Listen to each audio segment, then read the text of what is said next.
So much brilliance on this panel. Representation, equity, inclusive, empowered. Meghan's among Time magazine's most influential people and the Financial Times' 25 most influential women. On Meghan and Harry's inclusive website, Meghan brands herself as champion of human rights and gender equity. Her lifelong advocacy for women remains a constant thread in her humanitarian and business ventures. Oftentimes as women, you may agree with this, the way that we see ourselves is reflected back to us, sometimes accurately and sometimes, much to our disservice, inaccurately in what we see in media. Meghan's actually talking about herself, how she thinks she's portrayed inaccurately, but disguises it as a general problem. Meghan has a habit of defending herself under the guise of speaking for everyone in the group she's always desperately trying to constitute. How have we culturally allowed that to be the case? There's nothing wrong with talking about a woman's success or her ambition. Why is it culturally we are equipping girls and women to think that if you are ambitious, there's something negative about that word? Thus, the rhetoric of Meghan and like-minded celebrities and politicians is actually not individually freeing or empowering, because it's designed to keep people in their place inside the group. That's exactly why they monopolize terms like inclusion, empowerment, and freedom before the opposing side accuses them of being proponents of the opposite. So how have you been able to manage the seemingly endless toxicity that comes at you? It's really interesting as I can reflect on it. I keep my distance from it right now just for my own well-being, but... That must be why Meghan and the Spare attend as many shows as humanly possible, including this very event, and make sure to be seen with the right people. Because the interviewers already presupposed that Meghan is a victim, Meghan can go on to conveniently oversimplify the criticism she's faced as bullying. The bulk of the bullying and abuse that I was experiencing in social media and online was when I was pregnant. The only reason for mentioning this circumstance is to appeal to people's emotion and pity, because it has nothing to do with what the bullying consisted of. It's strange how this circumstance didn't stop her from trying to garner sympathy at the expense of others. Did you make Kate cry? No, the reverse happened.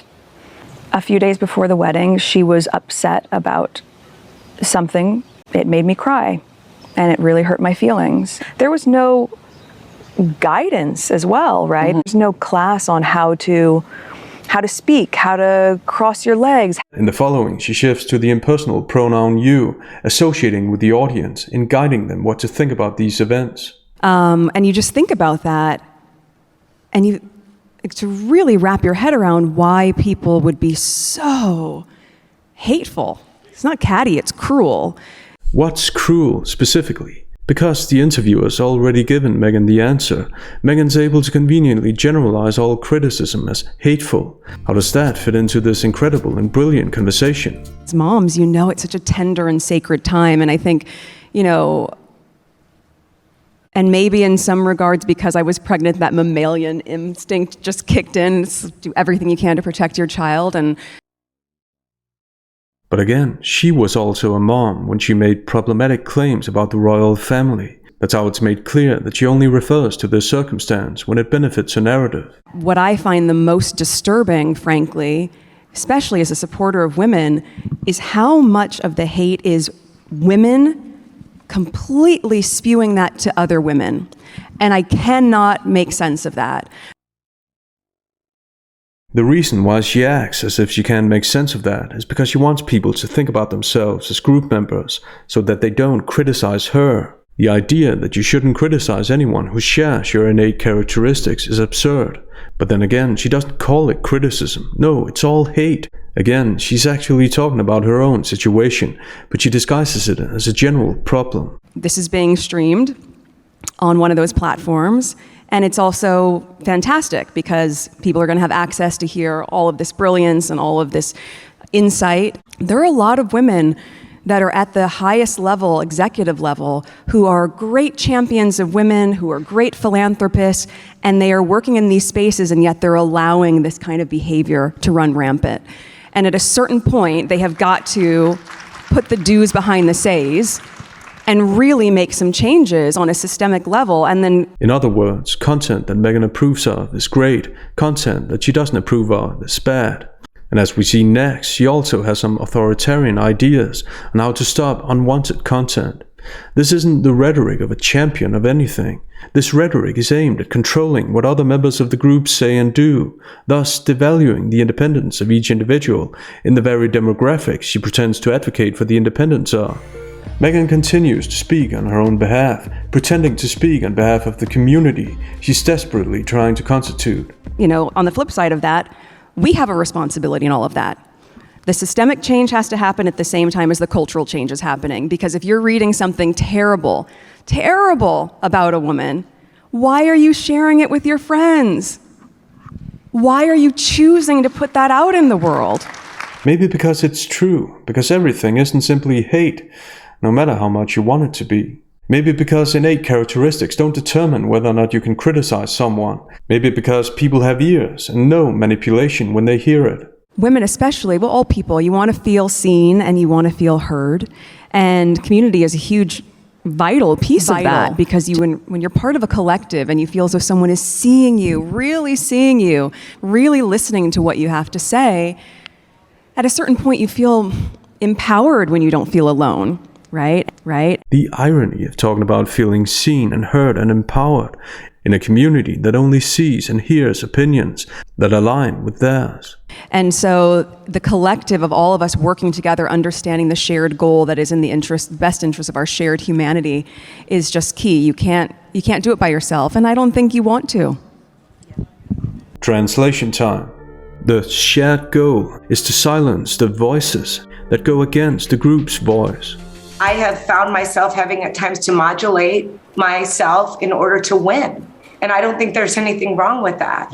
Sometimes I can be too big, thinking through how you show up and how people receive you. I think Melody's point is a really strong one in that the perception might be different, but if you are really grounded in who you are, you know, in your ethics and your values, then I don't know, I show up in the same way that I always have. Unlike Melody, Meghan shows no ability and or desire to point out things she's aware of doing or not doing. She downplays Melody's point to instead emphasize the importance in being grounded in who you are.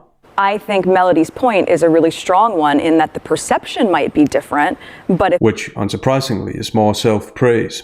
Meghan makes it sound like perception isn't relevant to her. However, the way she talks about controlling important aspects of online negativity tells a different story. A story about how the only perception she wants is the kind that favors her. Well, and also to be... Stories are powerful. Well, but also to be able on those platforms to have some way where you are incentivized to promote things, as you're saying, Melody, that are positive and good and true. Under the guise of speaking for all women, Meghan's emphasis on true speaks to the articles and videos that have been written and made about her and the world's most famous bear. To see this institutional gaslighting, they were happy to lie to protect my brother. They were never willing to tell the truth to protect us. Positive and good and true. Positive and good. According to whom? According to which definition? Meghan's. With Meghan's recommendation, people could get away with all sorts of things without being called out for it, because we wouldn't want to do anything negative. Then without question, you are perpetuating a cycle, especially in the entire period of lockdown, right? In lockdown, let's say someone before that had, 5 hours a week that they could invest in just scrolling online. During lockdown and the absence of being out of the house or being at work, maybe you're spending 50 hours online. You're becoming indoctrinated. You're becoming conditioned to be cruel. Yes, because we can't have people freely scrolling online. What if they happen to stumble upon content that doesn't praise this authentic and organic duo? And there has to be responsibility that lands somewhere, and that must be with the platforms. With some, that's a much larger conversation. But it's really. Meghan and Harry have financial interests in keeping their narrative alive, using the very same platforms they can't stop criticizing. When it's positive attention, these platforms are good. When it's negative, they're bad. But do you think there's a way to harness social media in some way? What a euphemism like harness actually hints at is censoring certain comments. I think that there are ways to make strong changes on social media platforms and with the media in general, but people have to be brave enough to do it. Yes, it totally sounds like Meghan wants what's best for the common good, and not just for her and her now husband. But people have to be brave enough to do it. That doesn't sound manipulative at all. One of the things that seems like such an easy solve from my lens, and we talked to some friends about this as well, you look at Instagram, for example, there's a like button or there's comments. So you have to, if you disagree with it, comment in a really vitriolic way. As opposed to if there was just a dislike button, wouldn't that hugely shift what you were putting out there? Because you could just like it or dislike it. Now, you either like it or you have to say something negative. What's interesting about this is that Meghan doesn't reflect on what makes people comment negatively. She doesn't point the finger at the people who say things that make people react, and she couldn't dream of pointing the finger at herself. However, saying that certain comments are negative doesn't negate the potential truth value of these comments. Negativity is important for criticism and to speak truth to power. But Meghan doesn't want comments. No one says that you have to comment in a vitriolic way. That's Meghan's interpretation of the negative comments coming her way. And it's just adding to this really unfortunate cycle that is that I think is having a ripple effect on women across the board. Meghan keeps acting like she's speaking on behalf of a collective.